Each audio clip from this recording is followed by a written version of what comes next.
네, 시간이 되었습니다.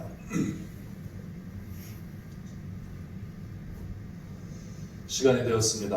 우리 다 같이 중하게 맞추어 묵상기도 하시고 하나님 앞에 예배를 드리겠습니다.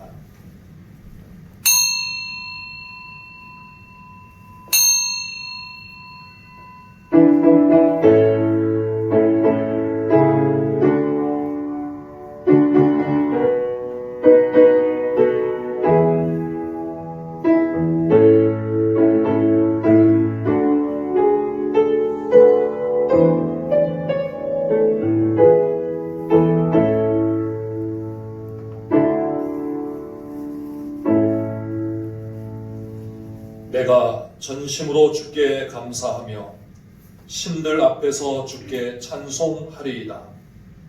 내가 주의 성전을 향하여 예배하며 주의 인자하심과 성실하심으로 말미암아 주의 이름에 감사하오리니 이는 주께서 주의 말씀을 주의 모든 이름보다 높게 하셨음이라.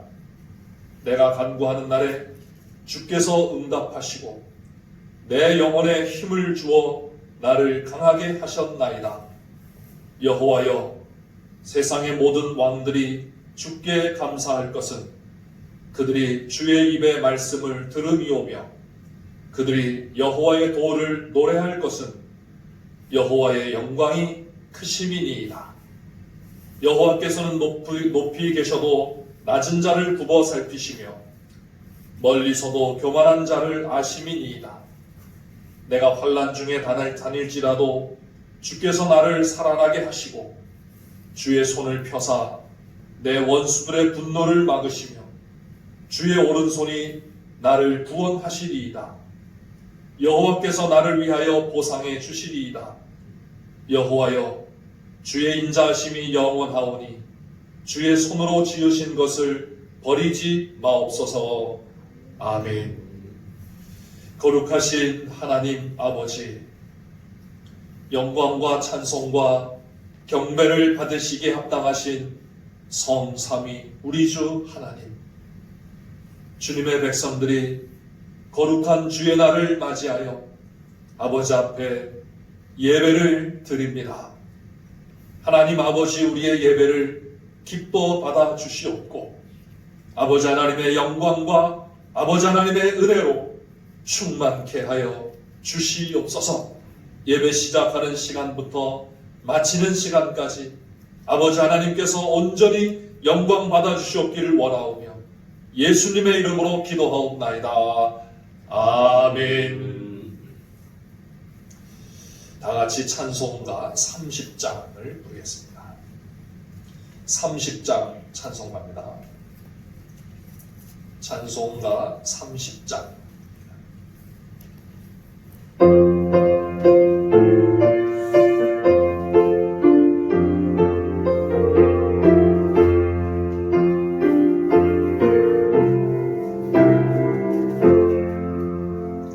찬양해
사도신경 신앙 고백하겠습니다.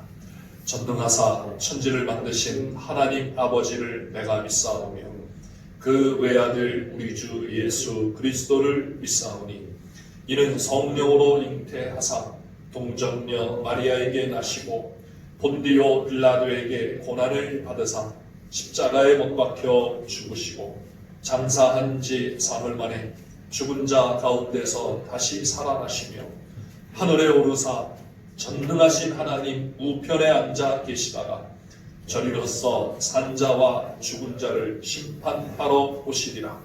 성령을 믿사오며 거룩한 공회와 성도가 서로 교통하는 것과 죄를 사하여 주시는 것과 몸이 다시 사는 것과 영원히 사는 것을 믿사옵나이다.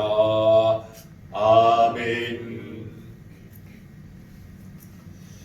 교동문 제16번 시편 28편의 말씀입니다.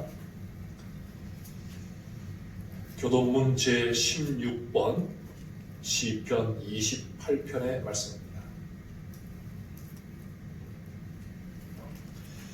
여호와여, 내가 주께 부르짖으오니 나의 반석이여 내게 귀를 막지 마소서.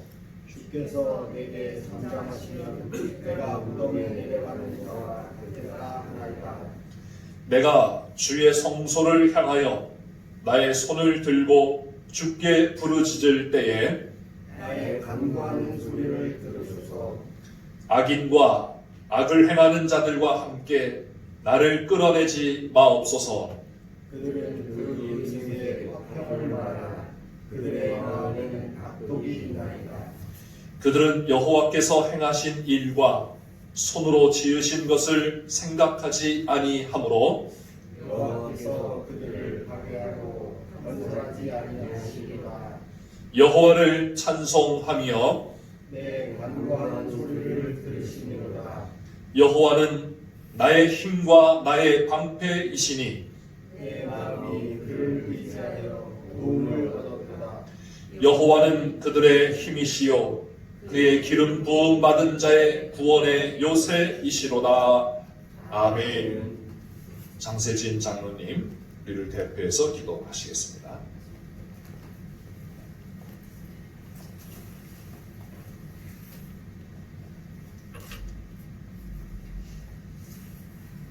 사랑과 은혜가 풍성하신 하나님 아버지, 어려움 속에서도 지난 한 주간의 삶도 지켜 보호하여 주신 은혜 참으로 감사를 드립니다.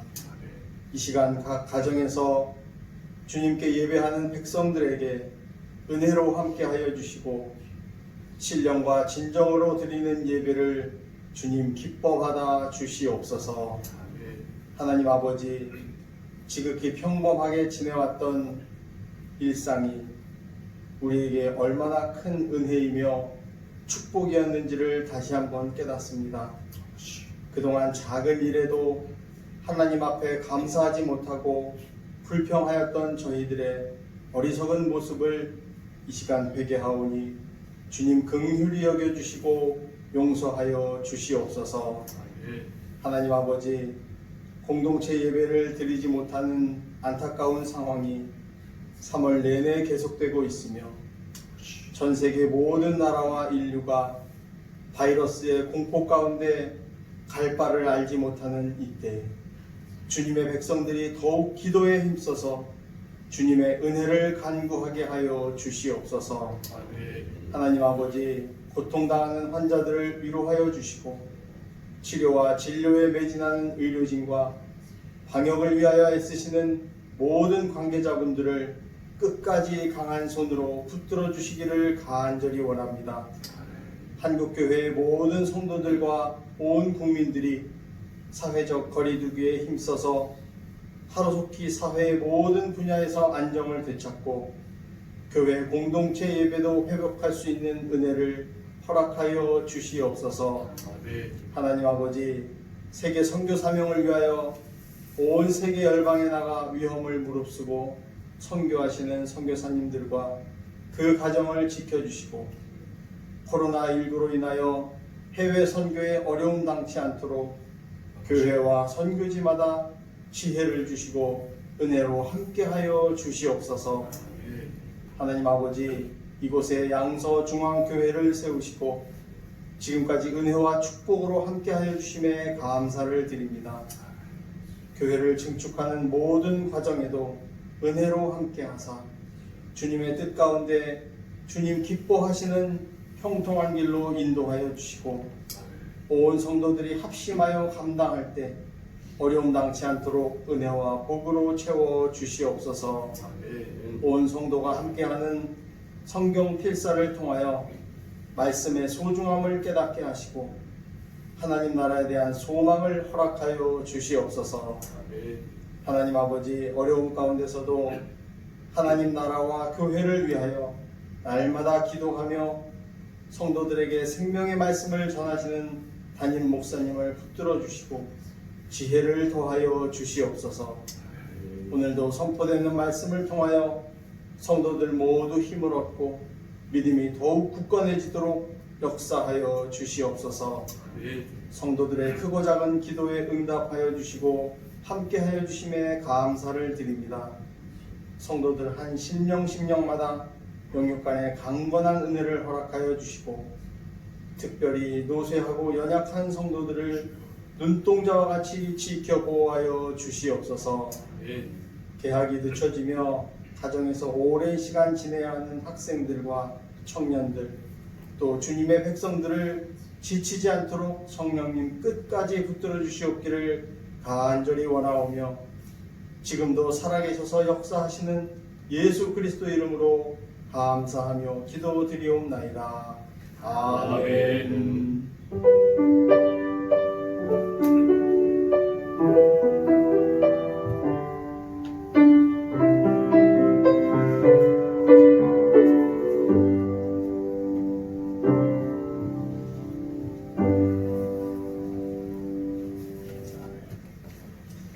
하나님의 말씀은 마가복음 12장의 말씀입니다. 마가복음 12장.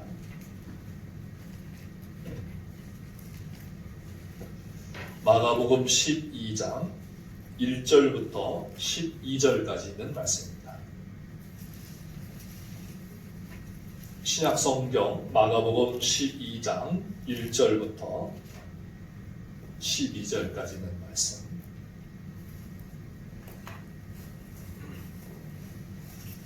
신약성경 75페이지에 있습니다. 마가복음 12장 1절부터 12절까지 있는 말씀 봉독하겠습니다. 예수께서 비유로 그들에게 말씀하시되 한 사람이 포도원을 만들어 산울타리로 두르고 즙 짜는 틀을 만들고 망대를 지어서 농부들에게 세로 주고 타국에 갔더니 때가 이르매 농부들에게 포도원 소출 얼마를 받으려고 한 종을 보내니 그들이 종을 잡아 심히 때리고 거저 보내었거늘 다시 다른 종을 보내니 그의 머리에 상처를 내고 능욕하였거늘 또 다른 종을 보내니 그들이 그를 죽이고 또 그 외 많은 종들도 더러는 때리고 더러는 죽인지라. 이제 한 사람이 남았으니 곧 그가 사랑하는 아들이라. 최후로 이를 보내며 이르되 내 아들은 존대하리라 하였더니 그 농부들이 서로 말하되 이는 상속자니 자 죽이자.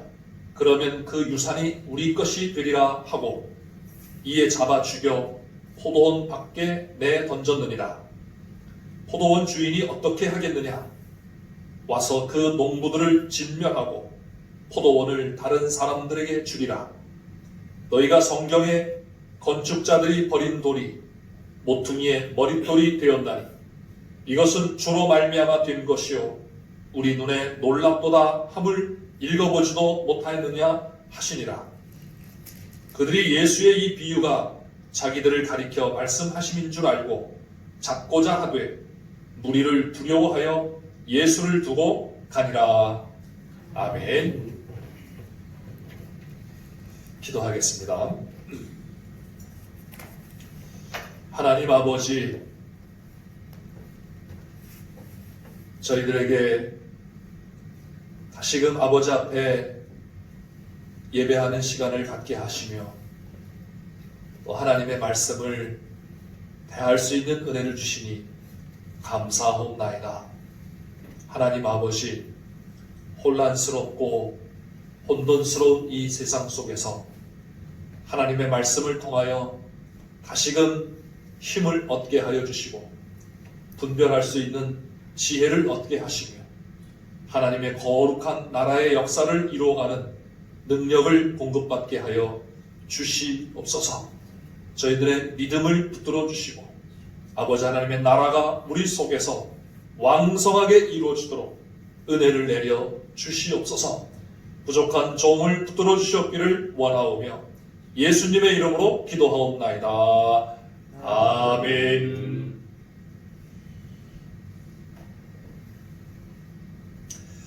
할렐루야.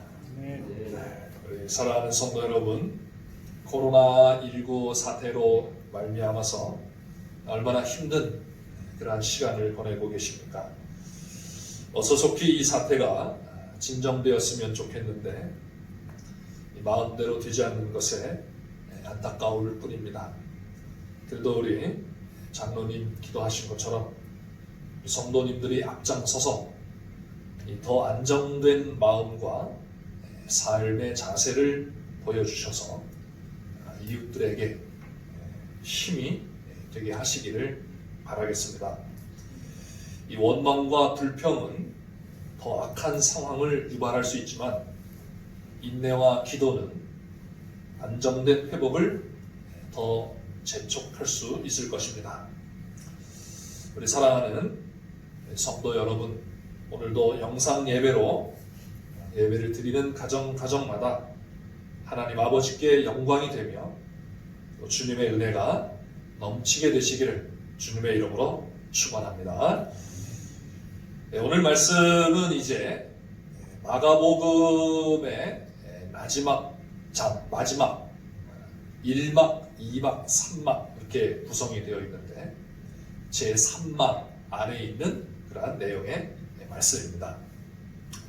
1막은 1장부터 8장 26절까지 있는 말씀으로 예수님의 이 갈릴리에서의 사역을 말씀하고 있고, 그래서 거기서는 많은 그 이적, 특별히 귀신을 쫓아내고 또 병을 고치시는 이러한 일들을 많이 행하시고, 그러면서 또 하나님 나라의 복음에 대하여 가르치시는 이러한 일들을 하셨습니다.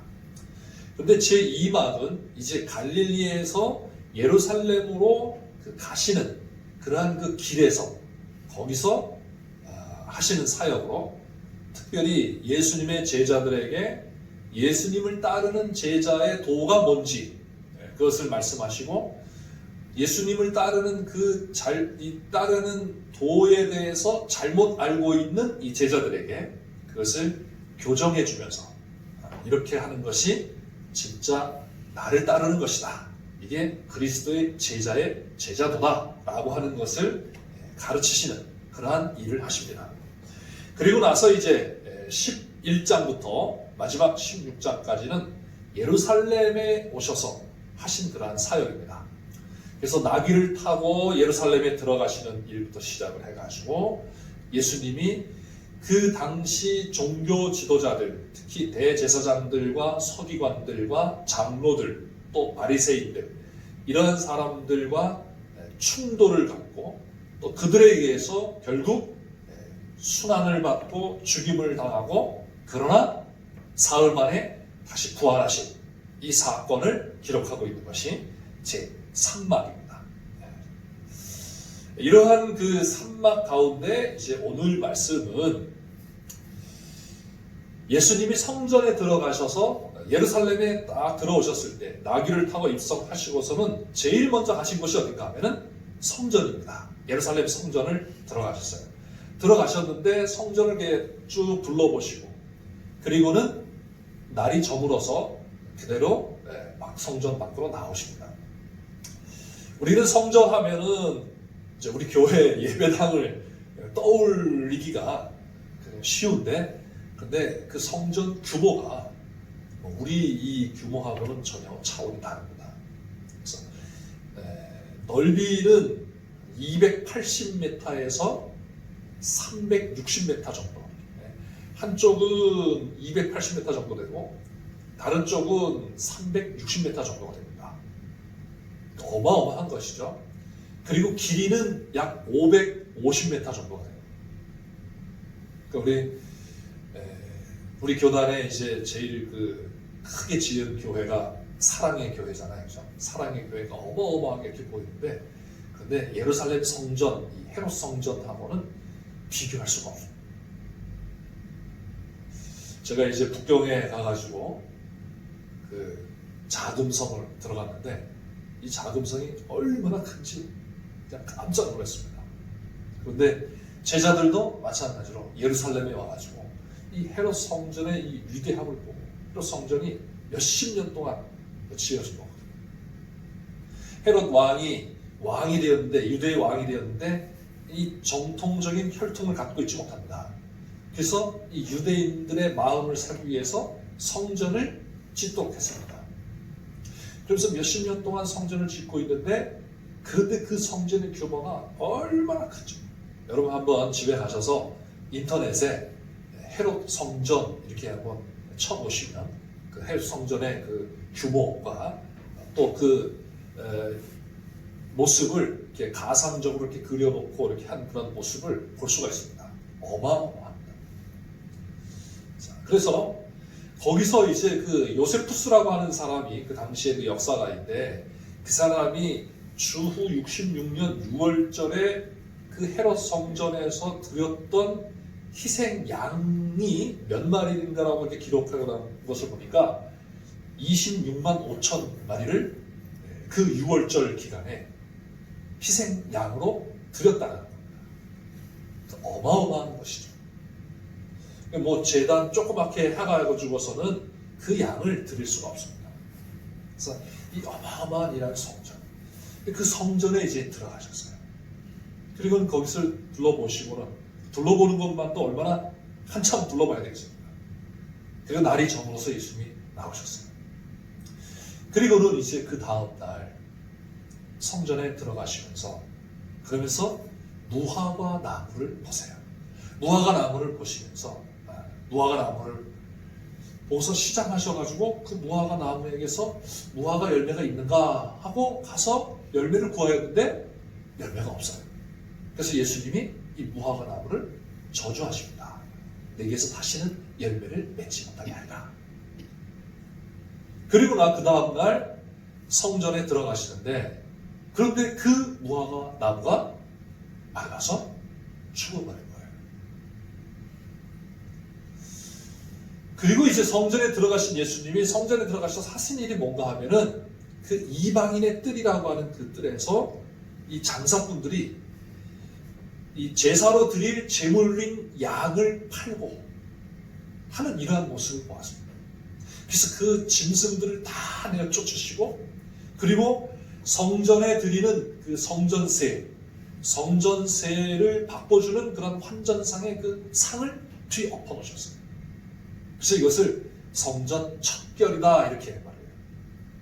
그래서 이 척결이 뭔가라는 그런 말을 한번 찾아봤더니 이 척결이라고 하는 말은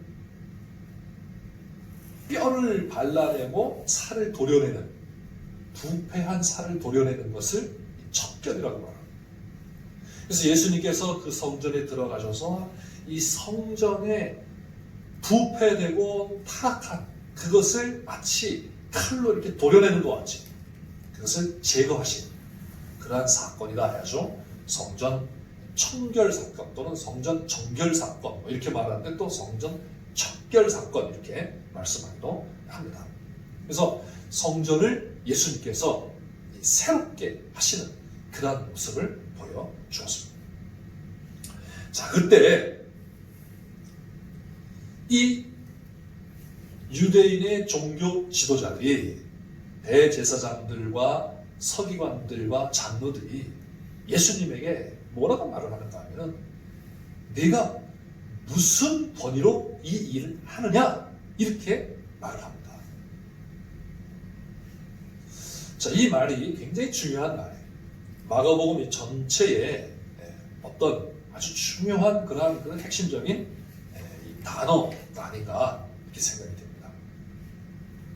왜냐하면 이 종교 지도자들이 예수님의 처음의 사역부터 마지막 사역까지 계속해서 예수님을 대적하고 예수님을 거역하고 예수님을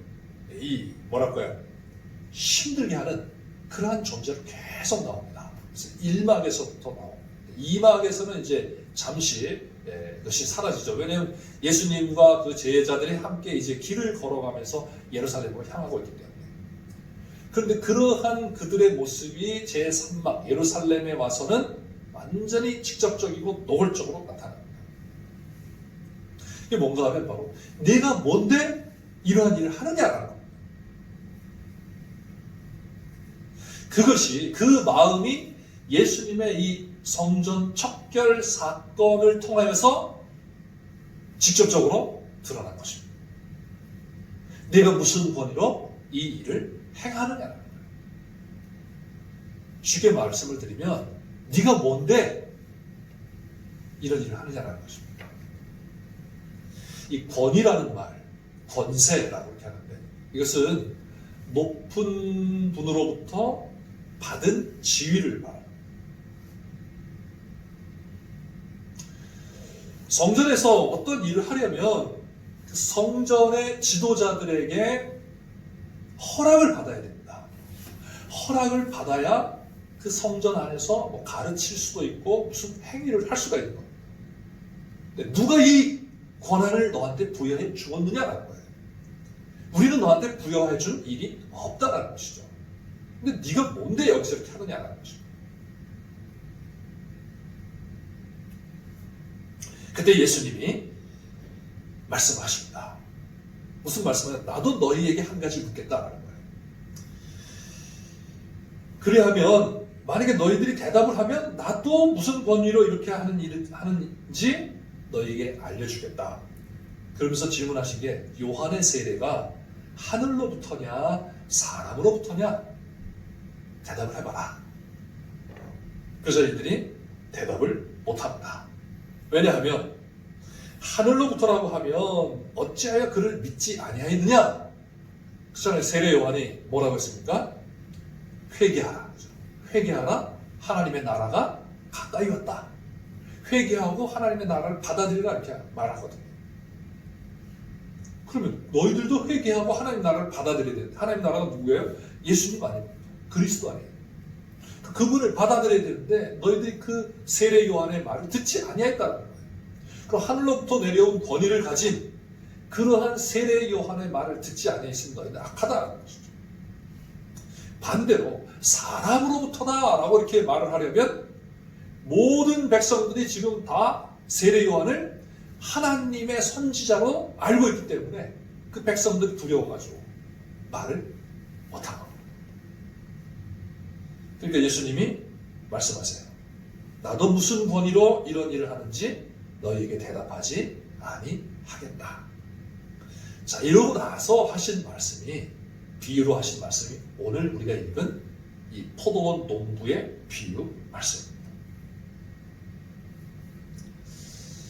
그래서 여기서 그들은 예수님께서 그들에게 말씀하시되 이렇게 말씀하는데 그들이 누구겠어요? 바로 예수님에게 네가 무슨 권위로 이런 일을 하였느냐고 물었던 종교 지도자들이라고 할 수 있겠습니다. 그러한 그들의 물음에 예수님이 이 말씀을 가지고 말씀을 하시는 겁니다. 그래서 이 말씀을 통하여 예수님이 하시고자 하신 말씀은 이 말을 하는 내가, 그죠? 우리가 표현한다면 예수님이 어떤 분이시며 어떠한 권위를 가지신 분이신가를 명확하게 말씀해 주시는 것임을 알 수가 있습니다. 그래서 이 비유의 말씀을 통하여 우리에게 말씀하시고자 하시는 것은 바로 예수님께서 무슨 권위로 이런 일을 하는지, 그 일을 하는 분이 어떤 분이신지를 밝히시는 것이라고 할 수가 있겠습니다. 자, 예수님의 권위가 어떤 것인가? 이스라엘 그 종교 지도자들은 자신들의 권위가 예수님의 권위보다 크고 높다고 생각하고 있었습니다. 그래서 나사렛 촌에서 올라온 자가 조금 인기가 있다고 까불지 말라는 거죠. 왜냐하면 성전에서 이러한 일을 할 수 있도록 권위를 부여할 수 있는 힘은 자기들에게 있다고 생각하고 있기 때문입니다. 그리고 그들은 예수님에게 그러한 권위를 준 적이 없기 때문입니다. 이러한 그들의 의도에 대해서 예수님께서 오늘 이 본문의 비유를 통해 이렇게 말씀하신 것이죠. 너희와 나는 완전히 다르다는 것이죠. 그러면서 너희가 얼마나 권위를 왜곡하고 남용하고 오용하고 있는지를 이 말씀을 통해서 보여주시는 것입니다. 예수님의 말씀은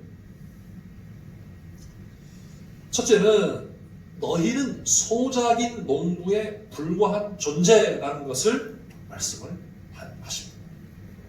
저에게 보면 한 사람이 포도원을 만들고 그리고는 농부들에게 세를 주고 파국으로 갔다 말해요. 이 포도원 농부들은 누군가 하면 소작인이에요. 세를 주는 그런 소작인. 이것을 예수님이 지금 그들에게 지적을 하시는 거예요. 너희가 지금 네가 무슨 권세로 무슨 권위로 이 일을 하느냐라고 이렇게 말하지만은 그 말하는 너희가 누구냐 하면 너희는 그 포도원의 소작인들이다라는 거예요. 그 포도원 자체가 그들의 소유가 아니라 농사를 지어서 세를 내야 하는 농부의 자격밖에 되지 않는 권위를 가지고 있다는 것입니다. 이 말은 뭐겠습니까? 너희는 그 말을 할 자격이 없다는 것이죠. 그러면서 예수님을 자신은 누구라고 하는가 하면 자신은 포도원 주인의 사랑하는 아들이다라는 거예요. 마가복음에는 이 사랑하는 아들이라는 표현이 3번 나옵니다. 첫째는 예수님이 세례를 받고 물에서 올라오실 때 그때 하늘이 열리고 이는 내 사랑하는 아들이다 이렇게 말씀하세요. 그 다음에 예수님이 변화산에서 용모가 변화되셨을 때 그때 하늘이 열리고 하늘에서 음성이 나서 뭐라고 말씀하세요? 이는 내 사랑하는 아들이다. 그리고 너희는 그의 말을 들어라 이렇게 말씀하세요.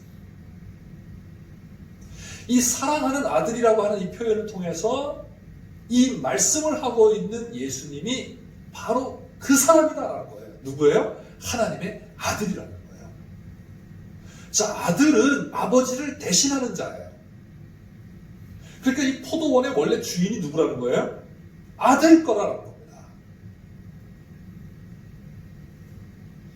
이 아들은 주인이 보내었던 종들과도 전혀 차원이 다른 존재라는 것입니다. 자, 앞에서 보면은 이 내용에 뭐라고 말씀해요?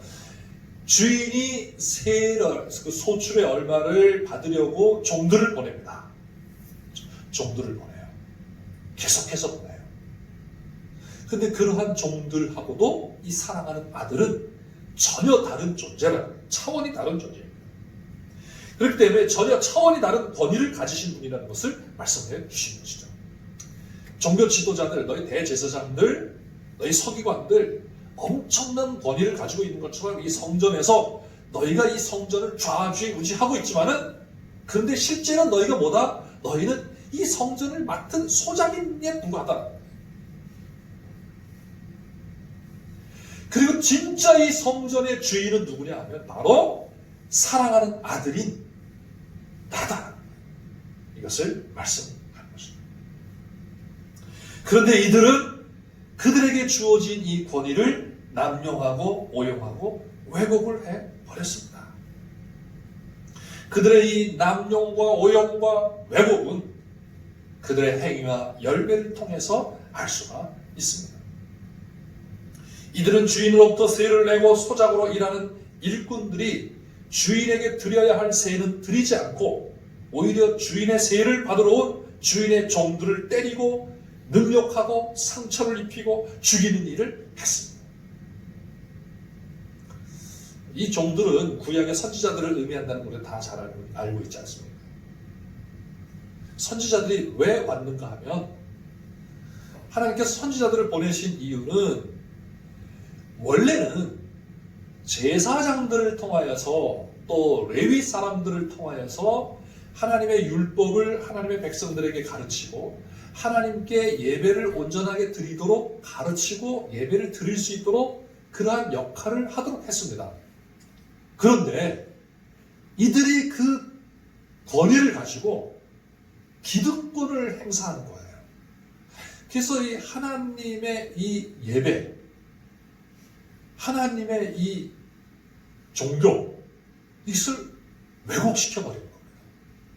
변질시켜버린 겁니다. 그래서 하나님이 기뻐 받으시지 않는 그러한 하나님의 백성 공동체를 만들어버린 거예요.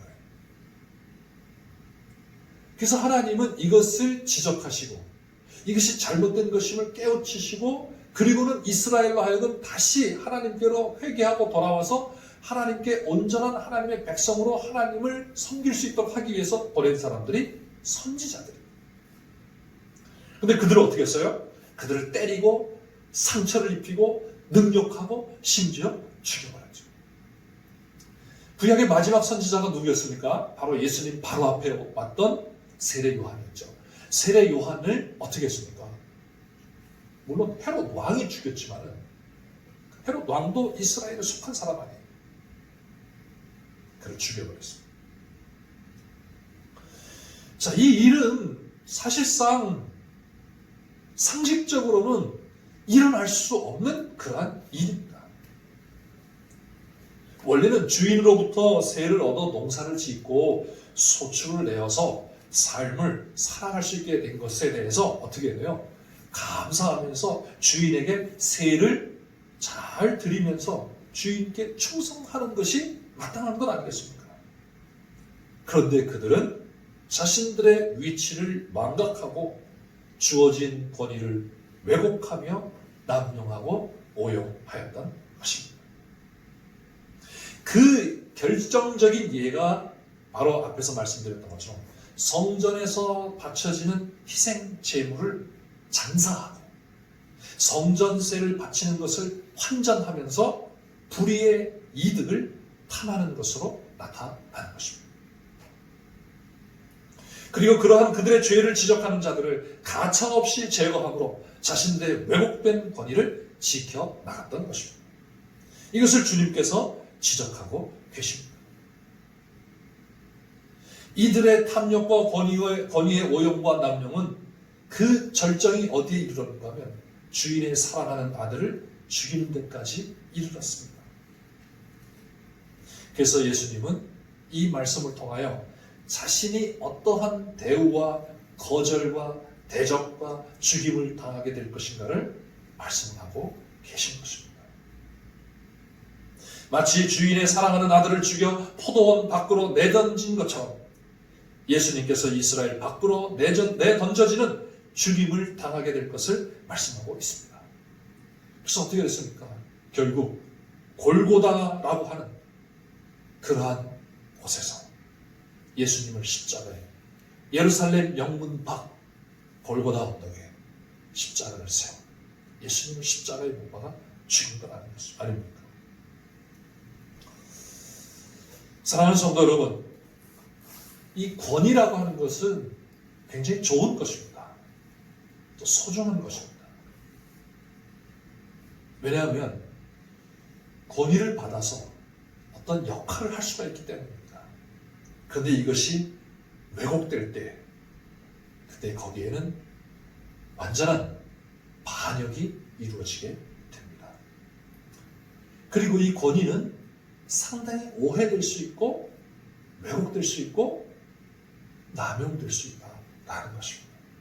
그래서 우리가 이 비유를 통해서 깨달아야 될 줄 믿습니다.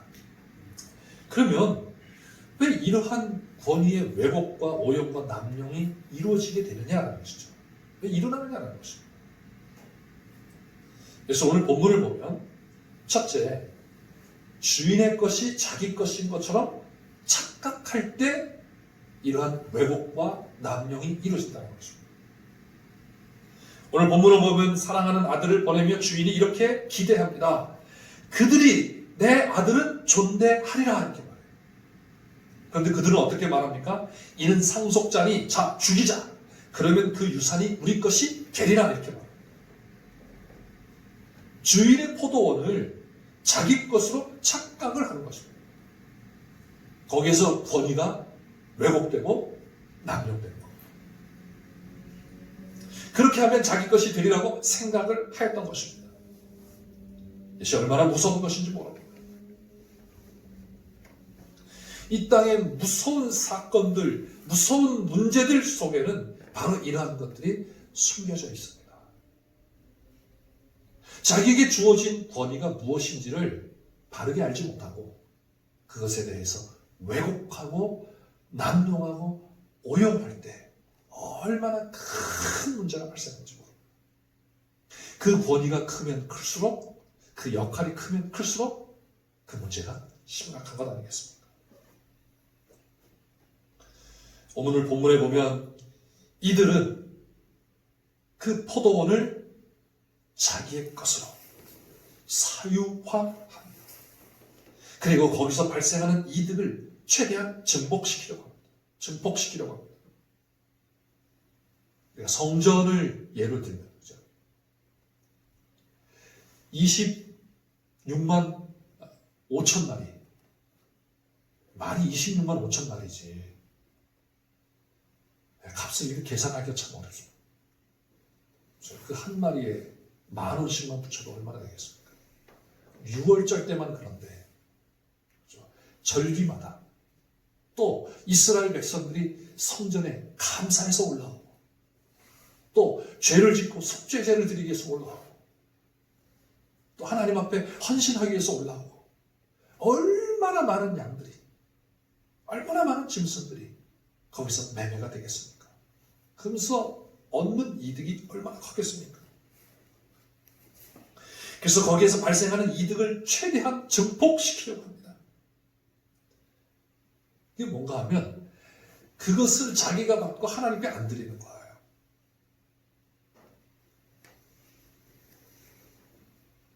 소출 얼마를 받으러 세로 받으려고 종들을 보냈는데 그것을 안 주려고 종을 어떻게 해요? 때리고 능력하고 죽이고 그런 겁니다.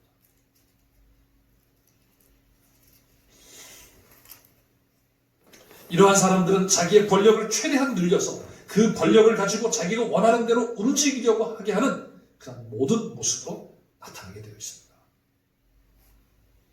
그러니까 자기 주제를 알지 못하고 예수님에게 뭐라고 해요? 네가 무슨 권위로 이런 일을 하느냐라는 말까지 할 수 있다는 거예요.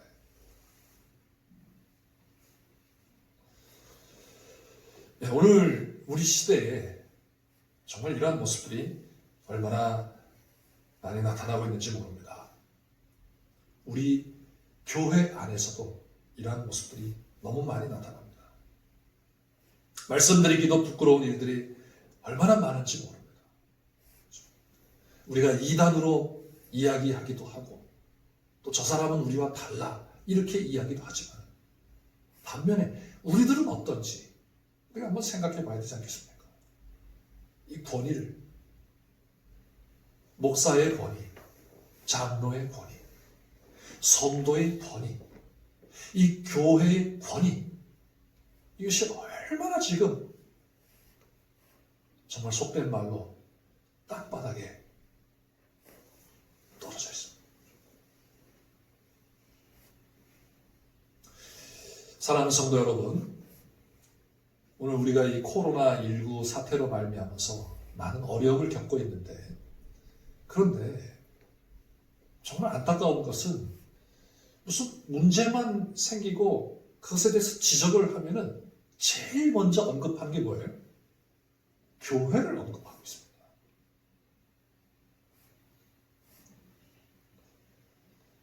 그들이 교회를 언급하면서 전혀 어떤 두려움도 없이 언급을 해요.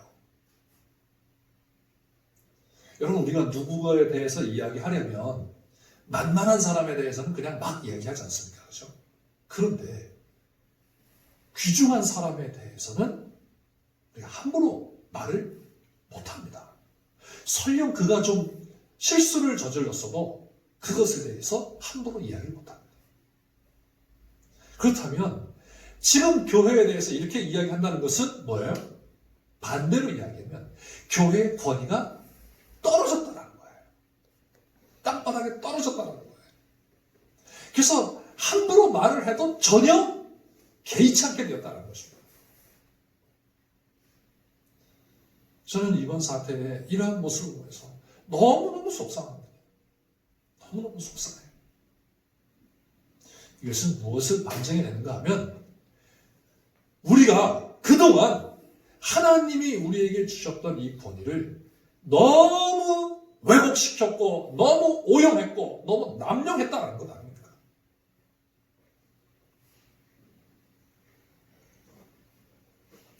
사랑하는 성도 여러분, 정말 교회에 주신 이 권위를 다시 한번 이 말씀을 묵상하면서 회복시켜 나가는 그러한 저와 여러분 되시기를 주님의 이름으로 축원합니다. 교회뿐만이 아닙니다. 오늘날 일반 사회 속에서도 이러한 일들이 얼마나 일어나고 있는지 모릅니다. 대표적인 게 갑질이죠. 우리가 갑질이라고 하는 그러한 것입니다.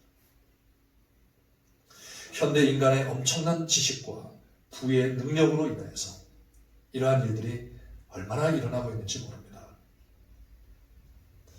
갑질과 하나님에 대한 모독과 자기 중심적인 삶의 모습이 바로 그러한 모습이라고 볼 수가 있겠습니다. 부끄러움을 부끄러움으로 여길 줄 모르고 다 한 가지로 치우쳐 만악해진 그러한 모습입니다. 이러한 일을 행하면서 오히려 이러한 것을 권위로 치부를 하고 있다라는 것입니다. 그 속에 우리가 농부로 세워졌고 주인의 종들로 보내졌다는 사실을 다시 한번 기억하시기를 주님의 이름으로 축원합니다. 그 다음에 이 권위가 왜곡되고 남용되는 그러한 그 이유가 또 한 가지가 있는데 그것이 뭔가 하면 좋은 열매를 맺지 못하였기 때문입니다. 좋은 열매를 맺지 못하였기 때문에 주인에게 새로 드릴 소출이 없는 거예요. 앞에서는 소출이 있어도 그것을 자기 것으로 만들기 때문에 주인에게 드리지 못하였지만 여기서는 주인에게 드릴 만한 좋은 열매가 없다는 거예요. 여러분 생각해 보세요. 부모님에게 선물을 드리려고 해요. 감사해서 이렇게 낳아주시고 길러주시고 또 이렇게 잘 정착해서 살 수 있도록 이렇게 해주신 그 은혜와 사랑에 감사하면서 드리려고 해요. 드리려고 하는데 다 썩은 과일들만 있어요. 다 온전치 못한 그러한 것들만 있어요. 옷을 드리려고 했는데 옷이 다 헤어졌어. 과일을 드리려고 했는데 과일이 다 썩어버렸어요. 또 농사를 지어서 뭐 했는데 이게 보니까 다 뭐 벌레 먹고 다 반풍이고 막 죄송합니다. 그걸 갖다 드리겠어요? 안 드리겠어요? 드릴 수가 없는 거예요.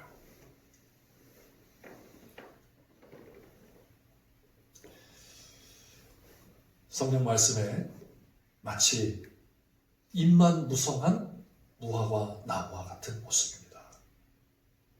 입만 무성한 무화과 나무 같으니까 예수님이 가서 열매를 찾았는데 열매를 낼 수가 없는 거예요. 줄 수가 없는 거예요.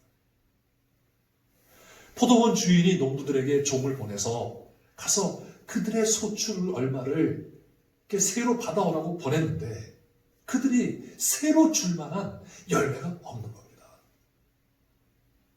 예수님이 오셔서 성전에 들어가셔서 성전을 보니까 성전에서 뭔가 하나님이 받으실 만한 게 없다라는 거예요. 거기에서 뭐가 생기냐? 권위가 왜곡이 되는 겁니다. 왜곡이 되는 거예요. 교회의 권위가 왜곡될 수 있는, 교회의 권위가 오용되고 남용될 수 있는 그러한 이유는 교회가 바른 열매를 맺지 못하고 있다는 것이죠. 줄 수 있는 게 없어요.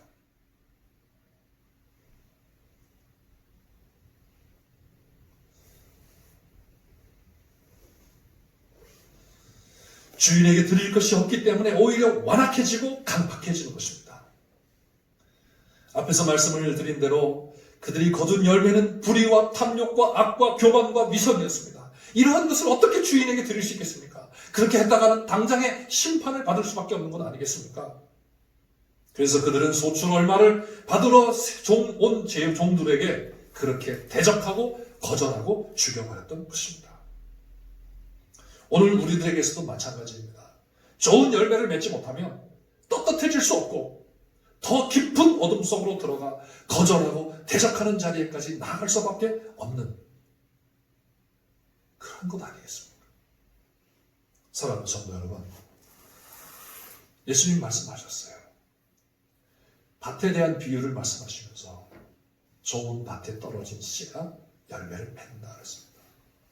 우리가 열매를 맺지 못하면 우리는 이 종교 지도자들과 똑같이 우리에게 주어진 권위를 왜곡할 수밖에 없고 남용할 수밖에 없고 오용할 수밖에 없다는 사실을 꼭 잊지 마시기를 주님의 이름으로 축원합니다. 그럼 진정한 권위는 뭐냐는 거죠. 진정한 권위가 뭘까?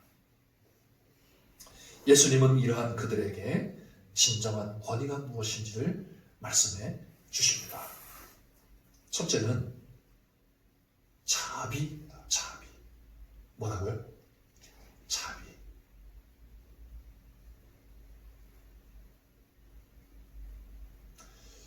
진짜 권위가 사랑이라는 거예요. 이게 주인의 모습에서 나타납니다. 포도원 농부들의 이러한 악함에도 불구하고 주인은 끊임없이 종들을 보냅니다. 오늘 본문 3절부터 6절에 보면 그들이 종을 잡아 심히 때리고 거저 보내었거늘 다시 다른 종을 보내니 그의 머리에 상처를 내고 능욕하였거늘 또 다른 종을 보내니 그들이 그를 죽이고 또 그 외에 많은 종들도 더러는 때리고 더러는 죽인지라. 여기 보면 다시 또 그 외에 많은 이러한 표현을 통해서 계속해서 그 주인이 종들을 보낸 것을 말씀하고 있습니다. 그리고는 마지막에 뭐래요? 이제 한 사람이 남았으니 곧 그가 사랑하는 아들이라. 최후로 이를 보내며 이르되 내 아들은 존대하리라 이렇게 말씀해요. 이게 포도원 주인의 말이에요. 사랑하는 성도 여러분, 일반적으로 생각하면 이 주인은 얼마나 어리석은 사람인지 모릅니다. 여러분 한번 당했으면 알아차려야 되지 않겠습니까? 그런데 다시 다른 종을 보내고 또 다른 종을 보내고 또 그 외에 많은 종들을 다시 보냅니다.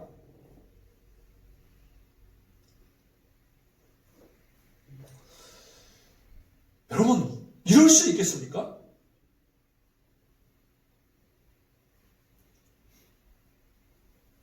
미쳐버리는 거죠. 이럴 수가 없어요.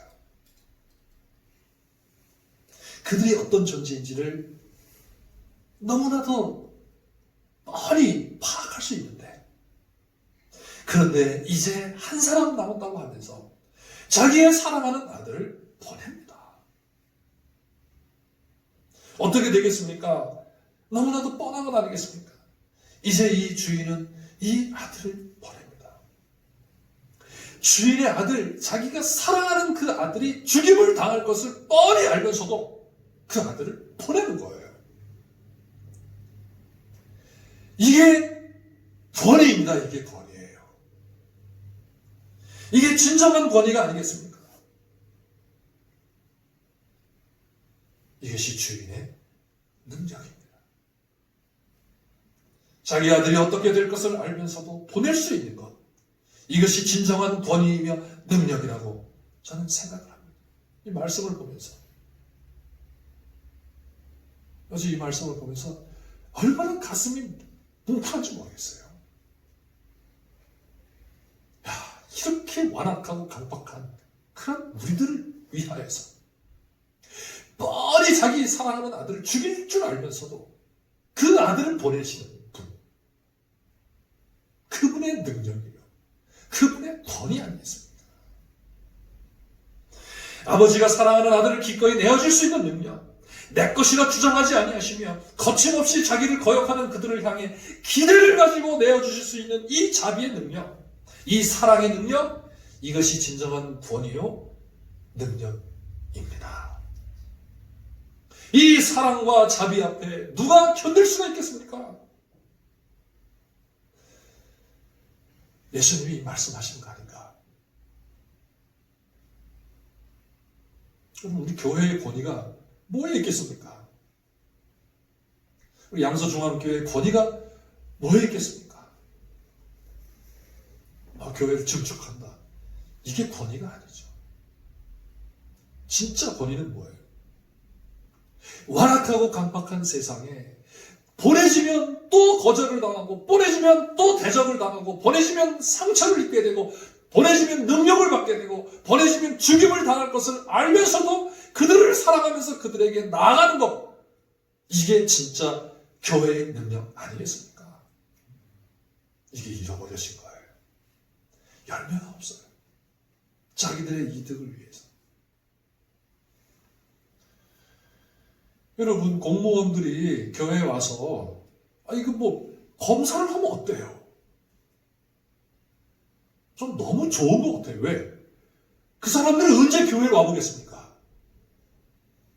검사라도 하면서 들어와가지고, 그럼 너희들도 같이 예배를 드려라. 그러면서 정말 하나님께 예배 드리는 게 뭔지를 우리가 보여줄 수 있는 기회 아니겠습니까? 그들을 따뜻하게 맞이해주고, 설령 그들이 우리를 죽인다 할지라도 이 포도원 주인이 능력하고 때리고 죽여도 자기의 종들을 보내는 거예요. 자기 아들까지 보내는 거예요. 거기서 죽임을 당하게 합니다. 그때 뭐가 일어나는가? 놀라운 일이 일어나는 거예요. 우리 10절, 11절 한번 읽어보겠습니다. 같이. 시작. 너희가 성경에 건축자들이 버린 돌이 모퉁이의 머릿돌이 되었나니 이것은 주로 말미암아 된 것이요 우리 눈에 놀랍도다 함을 읽어보지도 못하였느냐 하시니라. 할렐루야. 아멘. 여러분, 하나님의 아들을 이 농부들이 마치 건축자들이 이게 쓸모없는 돌이야, 이건 나를 거치게 하는 거친 걸림돌이야, 이건 버려야 돼 하서 버렸어요. 근데 그 돌이 뭐가 됐는가 하면 새로운 건축물의 모퉁이 돌이 된 거예요. 시작돌이 된 겁니다. 기초돌이 된 거예요. 그래서 이제 우리말 성경으로는 잘 모르는데, 이게 이제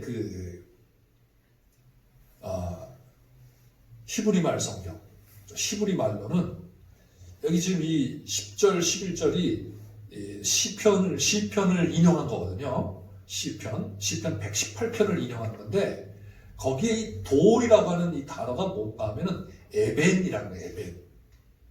여러분 이제 사무엘서에 보면은 에벤 에셀이라는 말 있잖아요. 그죠? 하나님이 여기까지 도우셨다 해가지고 뭘 세워놨어요? 돌을 세워놨어요. 그래서 에벤이 돌의 돌. 근데 아들이라고 하는 이 단어는 뭔가 하면 벤이라는 데, 벤. 그러니까 여기 보면 그가 사랑하는 벤을 보냈다라는 거예요. 근데 그 사랑하는 벤이 뭐가 됐어요? 버린 벤이 된 거예요. 버려진 벤이 됐는데 그 벤이 무슨 벤이 돼요? 모퉁이의 에벤이 되는 거예요. 돌이 된 거예요. 자, 예수님이 잘 들으세요. 예수님이 성전에 들어가셔서 성전을 척결하셨습니다. 그때 그들이 뭐라고? 네가 무슨 권위로 이 일을 하느냐? 그러면서 오늘 비유의 말씀이 어떤 대답이요? 나는 이 성전의 주인인 그 주인의 아들이다. 그런데 이 성전을 척결함으로써 내가 어떻게 하느냐? 성전을 새롭게 하겠다는 거예요. 새로운 성전을 만들겠다는 거예요. 근데 그 성전을 만드는 방법이 뭔가 하면 바로 건축자들과 같은 너희 농부들, 너희 종교자, 너희들에게서 버림을 받아서, 그런데 그 버림받은 그 돌이 새로운 성전의 머릿돌이 되게 함으로써 이 새로운 성전을 만들 것이다 라는 그런 말씀이에요. 할렐루야. 네, 그러니까 이게 어떻게 11절에 이런 말이에요. 그래서 이것은 주로 말미암아 된 것이요 우리 눈에 놀랍도다. 그래서 이 새로운 성전이 놀라운 거예요. 이 헤롯 성전이 이게 어마어마하고 놀라운 게 아니라, 이 성전이 놀라운 것이 아니라 이 성전 속에서 너희가 하고 있는 이 권위에 대한 왜곡과 남용과 오용, 이것으로 인하여서 이 성전은 무너져버릴 것이다 라는 거예요. 그래서 예수님께서 성전에 들어가신 사건을 시작으로 해서 예수님께서 성전에서 나오시는 이야기가 나옵니다. 성전에서 나오시면서 13장에서 뭐라고 말씀하시는가 하면 예수님이 이 성전이 파괴될 것이다. 결국 예루살렘 성전이 주후 64년에 무너집니다. 헤롯 성전이 완성된 지 7년 후에, 헤롯 성전이 몇십 년 동안 지어져가지고 예수님 당시에도 계속 짓고 있었어요. 그 성전을 완성했어요. 완성했는데 완성 뒤 7년 뒤에 로마 군대가 와가지고 티토 장군이 와가지고 성전을 무너뜨려버렸어요. 파괴가 됐습니다. 유대인들은 요즘 말로 하면 멘붕이 오는 거죠. 어떻게? 전능하신 하나님이 계신 곳, 유일하신 하나님이 계신 곳, 이 성전이 파괴될 수 있느냐? 누가 예언을 하셨어요? 그가 사랑하는 아들 예수님이 말씀하셨습니다. 언제? 성전 척결 사건 있으신 후에. 그래서 이제 이 성전이 아니라 너희 눈에 놀라운 새로운 성전이 세워질 것이다 라는 거예요. 그것을 말씀하는 거죠. 자, 그 다음에 두 번째, 진정한 권위는 무엇인가? 그것은 그 사랑하는 아들에게서 나타납니다. 아버지의 마음을 알고 있는 사랑하는 아들을 통하여 나타내십니다. 그 아들은 아버지로부터 보냄을 받았고 그 길이 매를 맞아야 하는 길이며 거절을 당해야 하는 길이며 능력을 받아야 하는 길이며 결국 죽임을 당하여 건축자들이 버린 돌처럼 버려짐을 당하는 길임을 알았습니다. 그렇지만 기꺼이 그 길에 들어섰습니다. 왜냐하면 그렇게 함으로 성전이 진정으로 척결이 되며 새로운 성전이 세워질 수 있기 때문입니다. 그래서 아버지의 포도원이 제대로 소출을 할 수 있게 되기 때문에 그래서 자신을 거기에 내놓은 것입니다. 사랑하는 성도 여러분, 이것이 진정한 권위 아니겠습니까? 오늘 우리가 회복해야 할 권위입니다. 주님의 제자들에게 하신 말씀이죠. 그들에게 말씀도 하시지만 주님을 따르는 제자들에게 말씀하시는 거예요. 너희들에게 이제 권위가 부여된다라는 거예요. 이제 너희가 이것을 맡을 거다라는 거죠. 여기 보면 이제 그 주인이 와서 어떻게 하겠느냐? 그 농부들을 진멸하고 그리고 이 포도원을 다른 사람들에게 맡기리라. 자, 자, 그러면서도 예수님은 어쩌면 이 말씀을 통하여 종교 지도자들을 향하여서 두 가지 면에서 말씀을 하시는 것 같습니다. 하나는 주인의 종들을 때리고 능욕하고 죽인 자들에게 마지막으로 돌아올 수 있는 기회를 제공하십니다. 굳이 예수님께서는 그들에게 이러한 말씀을 하실 필요가 없을 수도 있습니다. 그냥 심판하시면 하면 돼요. 그래도 정당합니다. 왜냐하면 그동안 해왔던 악이 너무나 크고 악하기 때문입니다. 그런데 예수님은 이 말씀을 하시는 거예요. 왜? 그들의 모습을 보게. 그래서 혹시 돌아올까? 우리 이사야에서 통하여서 우리가 하나님의 마음을 느끼지 않았습니까? 그 모습이죠. 그리고 다른 하나는 그들의 심판을 받아 마땅하며 피할 수 없음을 말씀하시는 것이라고 할 수 있습니다. 이제 그들은 더 이상 변명과 책임을 회피할 수 없으며 주인의 심판에서 벗어날 수 없습니다. 이제 그들은 진멸될 것이고 그 포도원은 다른 농부들에게 넘겨질 것이기 때문입니다. 이것을 결정 지으시는 거예요. 그래서 이 비유의 사건이 아주 중요한 역할을 합니다. 이제 더 이상 성전이 아니다라는 거예요. 이 성전은 성전의 기능을 할 수 없다라는 것을 완전히 못 박아 놓는 것이죠. 그리고 너희는 심판을 받는다라는 것이죠. 사랑하는 성도 여러분, 이러한 예수님의 지적에 그들이 어떻게 합니까? 분노하죠. 왜곡된 권위는 자신들의 잘못이 지적될 때 견딜 수 없습니다. 그래서 그 지적하는 자를 힘으로 누르거나 그래도 잠잠하지 않는다면 죽여 없애버리려고 합니다. 그래서 폭력이 행사되는 거죠. 폭력이 행사된다?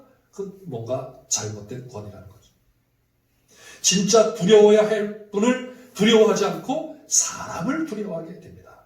하나님의 힘을 의지하지 않고 사람들의 힘을 의지합니다. 그러나 진정한 권위를 가진 사람은 죽음의 자리에 들어서는 것조차 두려워하지 않고 자기를 보내신 분을 위하여 자신의 목숨을 내어놓을 수가 있습니다. 이것이 왜곡된 권위와 진정한 권위의 차이라고 할 수가 있겠습니다. 사랑하는 아들의 이 희생의 권위는 놀라운 열매를 맺습니다. 건축자들의 버린 돌이 모퉁이의 머릿돌이 되는 이 놀라운 열매를 맺습니다. 예수님이 하나님께 이 열매를 드린 거 아니겠어요? 주님의 십자가의 죽으심이 버린 돌처럼 보이지만 새로운 성전의 머릿돌이 되는 놀라운 역사라는 것을 예수님이 여기서 말씀하시는 것입니다. 사랑하는 성도 여러분, 오늘 말씀과 같이 주인의 포도원을 맡은 농부들은 엄청난 권위를 받은 자들입니다. 그 포도원의 소출을 누릴 수 있는 혜택을 받은 자들입니다. 그러나 그 권위가 왜곡되고 오용되고 남용되기 쉽다는 것을 우리는 잊어서는 안 될 것입니다. 악한 농부들로부터 포도원을 빼앗아 오늘 우리들에게 주셨습니다.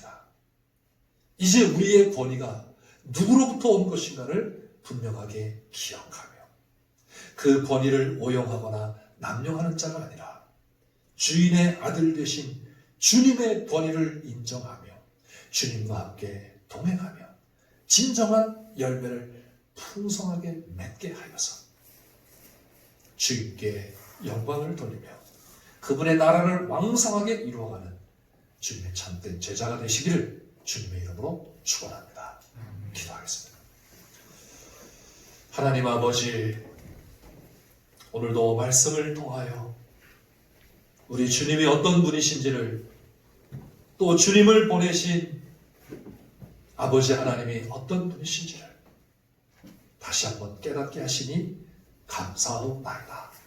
동시에 우리의 악한 모습과 또 우리의 완악한 모습도 볼 수 있게 하여 주시며 우리로 하여금 참 권위를 부여받은 자로서 어떠한 삶을 살아야 할 것인가를 깨닫게 해주시니 감사하옵나이다.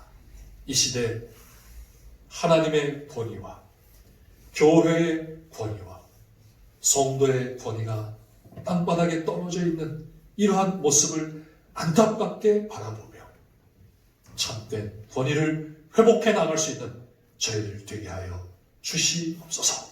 그래야 진정으로 하나님 나라의 샬롬과 하나님 나라의 풍성함을 온 이웃들과 함께 누릴 수 있는 저희들 되게 해 주시옵소서. 예수님의 이름으로 기도하옵나이다. 아멘.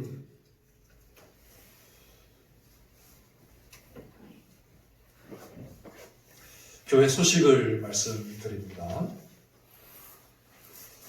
코로나19 상황이 하루속히 진정되며 어려운 상황을 잘 이겨낼 수 있도록 모든 나라와 의료진, 방역 관계자, 또 선교사님들을 위해서 기도해 주시기를 바라겠습니다. 이번 주일까지 양서중앙교회 주일 예배 유튜브 및 기독교 방송으로 가정에서 예배를 드리는데, 다음 주일부터는 예배를 교회에서 드리려고 합니다. 그래서 장로님과 우리 권사님들이 함께 모여서 의논을 하고 그것을 여러분들에게 다시 자세하게 그루터기를 통하여서 전달을 하도록 하겠습니다. 그래서 그것을 받고 우리가 조심스럽게 또 예배를 함께 드렸으면 좋겠습니다. 다음 주일은 교회 그 절기로는 종려주일입니다. 그리고 종려주일이 지나면서 그 주간이 고난주간이 되고, 고난주간이 지난 다음에 바로 이제 부활절이 됩니다. 그래서 여러분 집에서 꼭 묵상하며 기도하시고, 우리 종려주일 또 부활주일 이러한 것들이 하나님 앞에 공동체가 모여 함께 예배하는 그런 축복이 있도록 기도해 주시기를 바라겠습니다.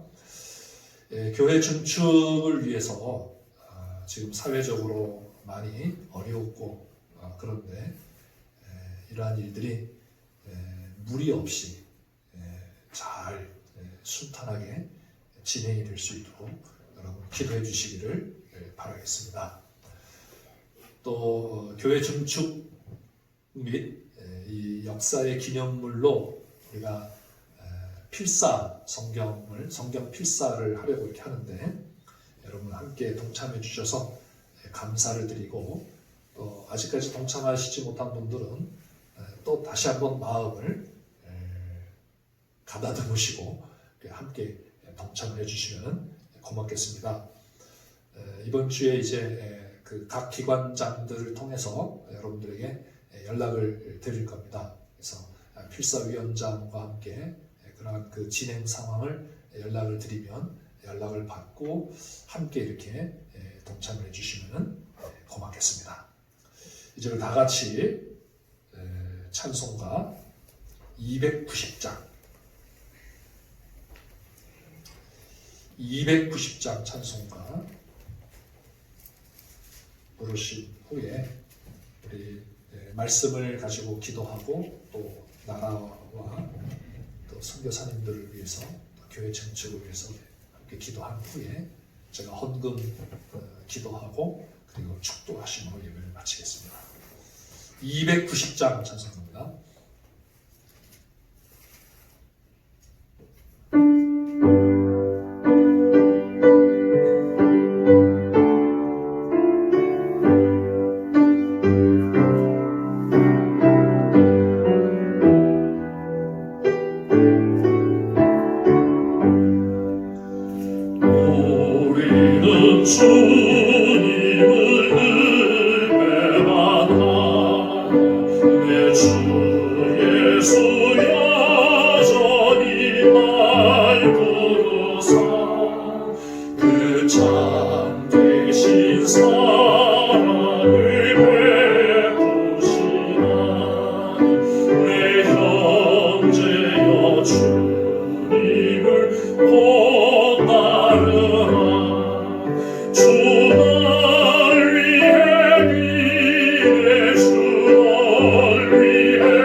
항상 비시네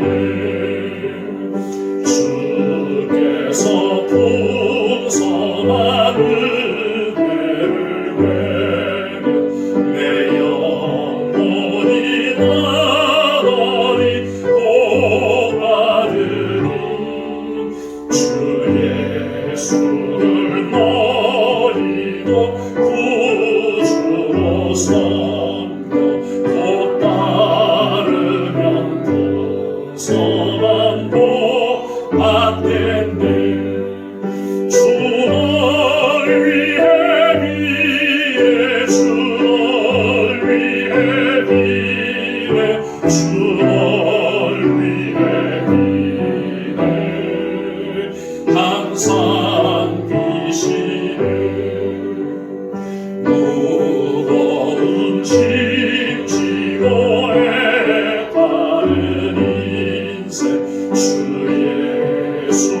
수모임을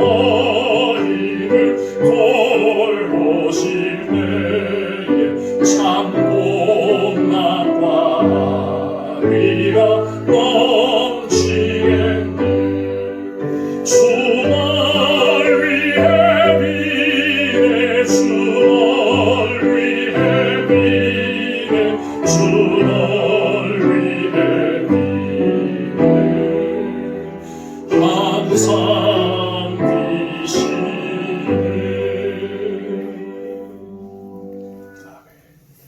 우리 함께 말씀을 기억하면서 또 코로나 이 사태를 위해서 또 교회 증축을 위해서 함께 기도하겠습니다.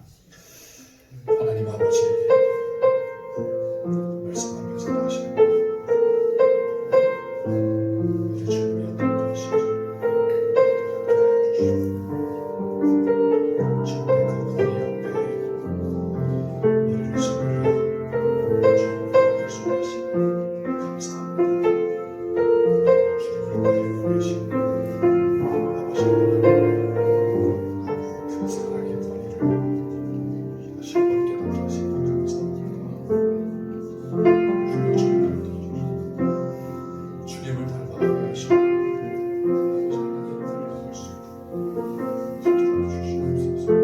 세상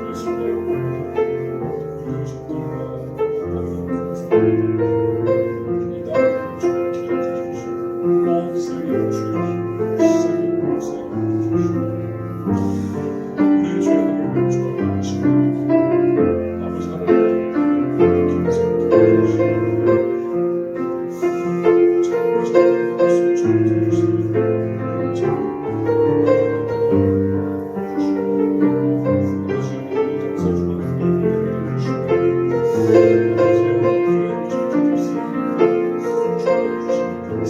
있도록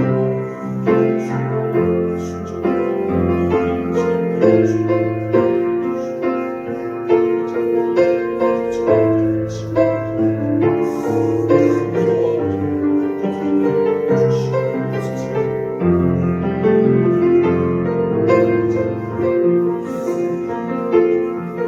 주님의 사랑이 함께 성도하시고 주님의 불쌍히 하시고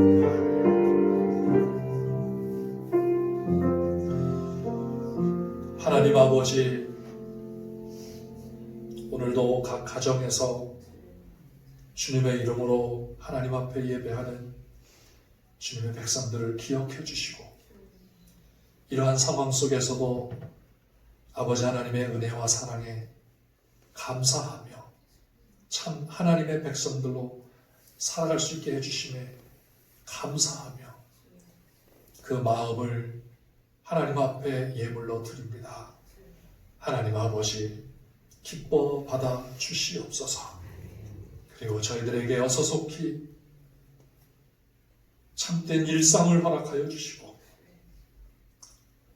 아버지 하나님 안정과 또 회복을 주시고 정상적인 활동이 이루어질 수 있게 하여 주시며, 모든 사회활동과 경제활동이 이루어지게 하여 주시고, 예배가 회복되게 해 주시옵소서. 성도들의 건강을 지켜주시며 저들의 일터를 붙들어 주시고, 가정마다 하늘의 신령한 은혜와 복으로 채워 주시옵소서. 예수님의 이름으로 기도하옵나이다. 아멘. 지금은 우리 주 예수 그리스도의 은혜와 하나님 아버지의 넓고 크신 사랑과 성령님의 감동, 감화, 위로, 교통, 충만하심이 아버지 하나님의 참된 권위와 우리 주 예수 그리스도의 그 권위를 다시 한번 깨닫고 그 앞에 진정한 하나님의 백성들로 주님의 제자들로 살아가기를 원하는 모든 주의 백성들 머리 위에 이제부터 영원토록 함께 있을지어다.